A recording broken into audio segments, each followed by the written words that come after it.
L'anticipation, c'est juste une manière de parler d'aujourd'hui, mais en le projetant dans un avenir indéfini, dont on ne donne pas le terme, bien qu'Orwell l'ait fait en choisissant 1984 comme titre. Ce qui est frappant, c'est qu'en 2003, Orwell était quand même...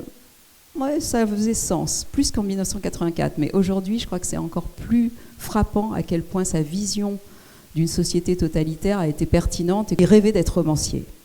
Et il a écrit plusieurs romans que vous n'avez jamais lus, parce que ce ne sont pas de très bons romans.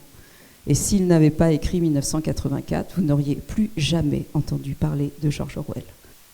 Son mode d'expression, c'était pas le roman. Il n'est pas bon quand il écrit des romans, sauf 1984, qui, si vous le lisez vraiment, n'est pas très bien écrit. Mais ce qu'il porte est tellement fort que ça emporte tout. En fait, quand il raconte le réel, c'est un bon romancier. Quand il invente, c'est moins bien. Et curieux, mais Orwell savait que s'il voulait que ses idées passent, il fallait qu'il les mette dans un roman. Parce que les gens lisent des romans. Ils lisent pas des récits. Le roman est un vecteur bien meilleur. Et il avait raison.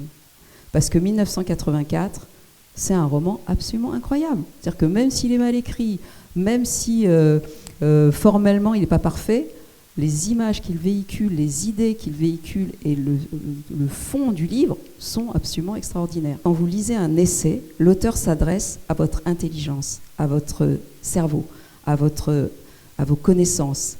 Mais quand vous lisez un roman, l'auteur s'adresse à votre expérience sensible. Si vous voulez connaître n'importe quelle période de l'histoire, lisez des romans.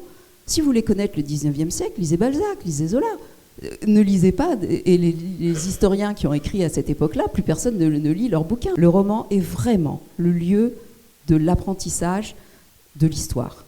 Lui a vécu vraiment les grands totalitarismes du début du XXe siècle, de près. Et ça l'a terrifié. Et son livre, il l'a écrit pour prévenir, en disant, si on ne combat pas activement contre ça, voilà ce qui va nous arriver. Le principe étant que plus la langue est pauvre, moins la pensée peut s'épanouir.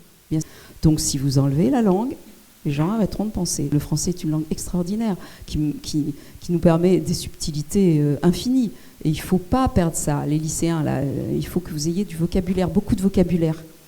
Plus vous en avez, plus vous arriverez à exprimer subtilement votre pensée. Sciences Po.